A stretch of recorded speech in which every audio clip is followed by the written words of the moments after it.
Hi guys! In this video, I'll share with you some tips on how to pass the road test here in New Brunswick, Canada.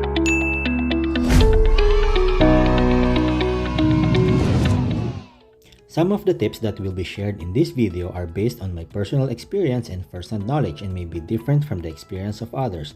I am not associated with any driving school or driving institution in New Brunswick or in any part of Canada. Also, this video was made in October 2022 and the rules may change in the future.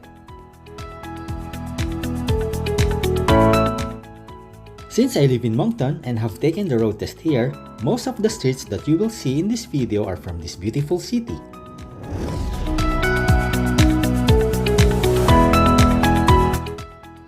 When I came to Canada, I still had my valid Philippine driver's license and was able to use it for a few months before I got my classified driver's license. So, if you still have a valid driver's license from the Philippines or whichever country you came or coming from and would like to get a classified driver's license in New Brunswick, this video is for you. You may also be eligible to exchange your foreign driver's license without taking any test, so stick around and I will discuss it by the end of this video.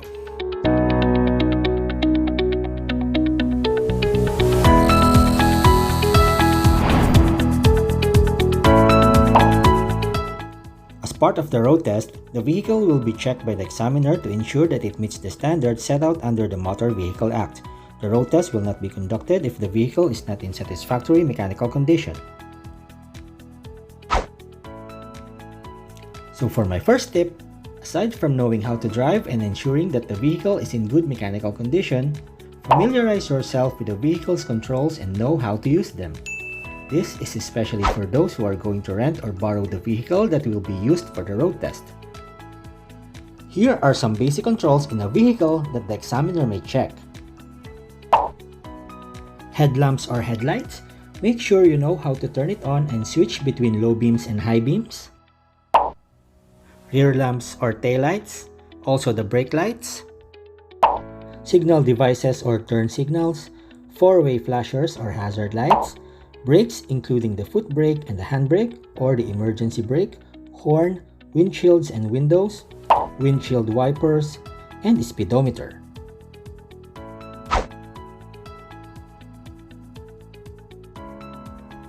Once you pass the first part of the test, you will then proceed to do the parallel parking. In some cases, the examiner may ask if you want to do it first or if you want to do it later after driving on the streets. But in my experience, I wasn't given the option and was instructed to do the parking test first. So for this part and for my second tip, make sure to use the turn signals when going in and out of a parking spot.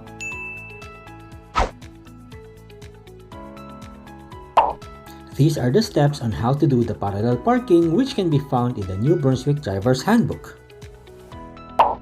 And even though my car has a backup or rear view camera, I still followed these backing procedures, which can also be found in the Driver's Handbook.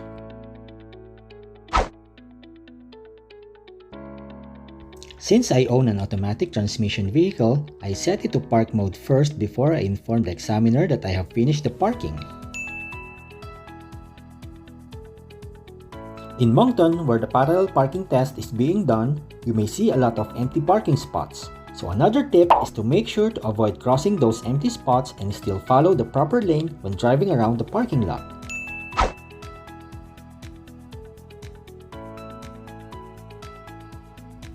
After you pass the parallel parking test, you will then proceed to the next part, which is driving on the streets.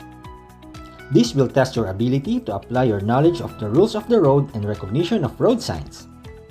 You will have to follow certain speed limits as you drive around the area.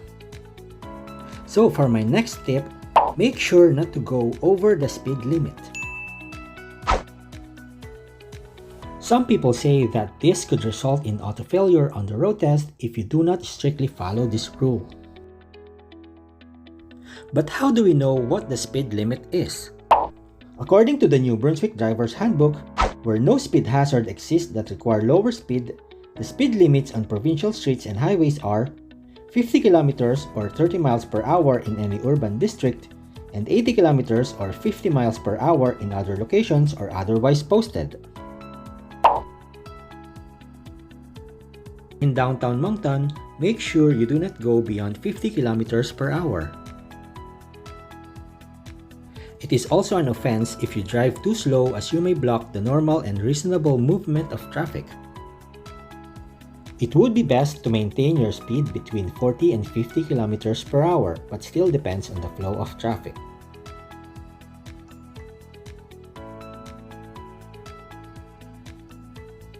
During the road test, you will see a lot of stop signs and solid lines on the road. So for the next tip, make sure to bring the vehicle to a full stop at a stop sign before the solid line. It must be a complete full stop and not a rolling stop. At a four-way stop intersection, the first vehicle to stop at the stop sign must be the first one to proceed.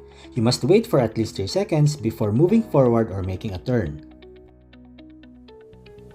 While at a two-way stop intersection, you must wait for the vehicles that have the right of way to pass until there is a safe gap before going through or turning. This could also result in auto failure if not strictly followed, so make sure to bring the vehicle to a complete dead stop at every stop sign.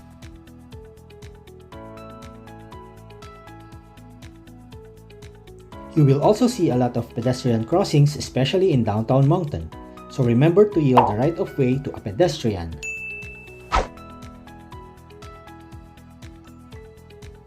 Both the driver and the pedestrian have their responsibility when it comes to the right of way. Based on the driver's handbook, as the driver of a vehicle, you are required to yield the right of way to a pedestrian, which includes a person in a wheelchair, within a marked crosswalk or an unmarked crosswalk at the end of a block, except at intersections where the movement of pedestrian traffic is being regulated by a peace officer or traffic control signs. As for the pedestrian's responsibility, every pedestrian, which includes a person in a wheelchair, crossing a roadway at any point other than within a marked or unmarked crosswalk at the end of a block is required to yield the right of way to vehicles upon the highway. In some streets, you will see a flashing red light. It means the same as the stop sign. You just have to make a full complete stop and then proceed when the way is clear.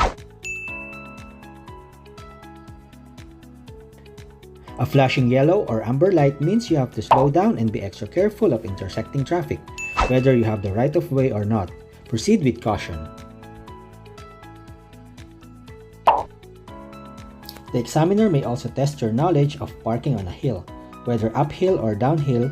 Always remember the parking rules, especially the position of the steering wheel and setting of the parking brake. Before changing lanes, always check over your shoulder to avoid an accident, especially when there's a vehicle in your blind spot.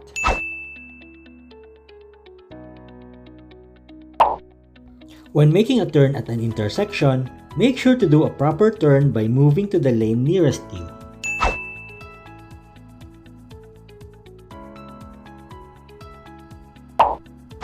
When driving in a school zone, you must take extra caution and reduce speed.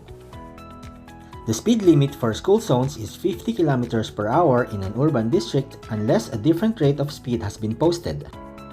This speed limit for school zones is in effect between the hours of 7:30 a.m. and 4 p.m. on the days which school is in session.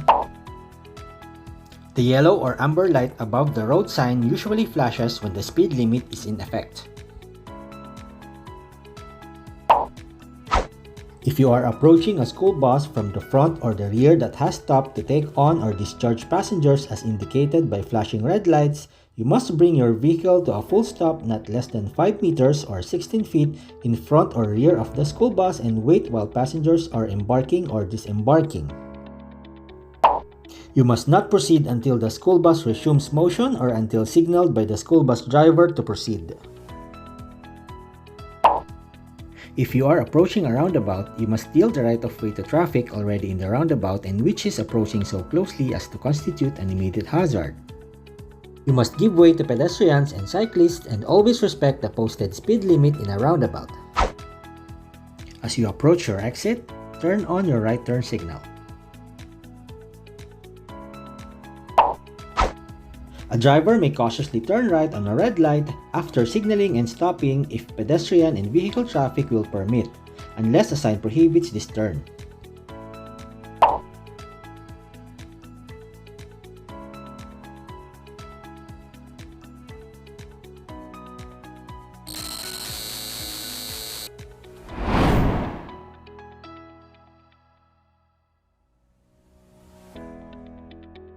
As mentioned earlier, you may be eligible to exchange your foreign driver's license without taking any type of test. As explained in the driver's handbook, drivers from Canadian provinces or the United States may exchange their license class for class including class 7 without taking any driver's test or providing a medical, provided the driver's license from the other province or state is surrendered. If possible, an application for driver's license is completed, they are 16 years of age with parental consent to 18 years or over, the application fee is paid, the license does not expire within the next 6 months, and proof of identity and residency documents are provided. Non-residents from Prince Edward Island and Nova Scotia may exchange their license class for class without being tested, supplying a medical, or paying the fee provided they surrender their license. They would be issued a new Brunswick license with the time remaining on their home province license. A maximum of 4 years is to be authorized.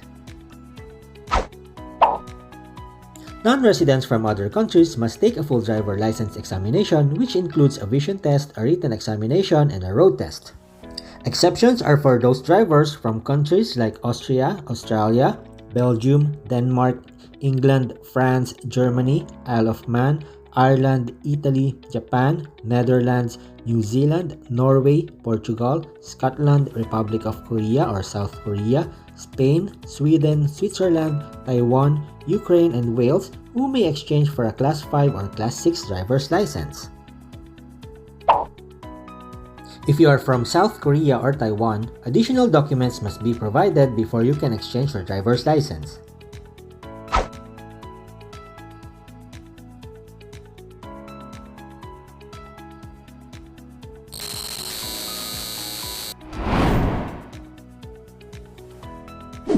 So there you have it, guys.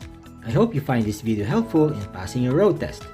If you have questions or you have other tips that you would like to share with others, please leave a comment down below. Always remember the rules of the road and keep on practicing. Good luck on your road test and please drive carefully.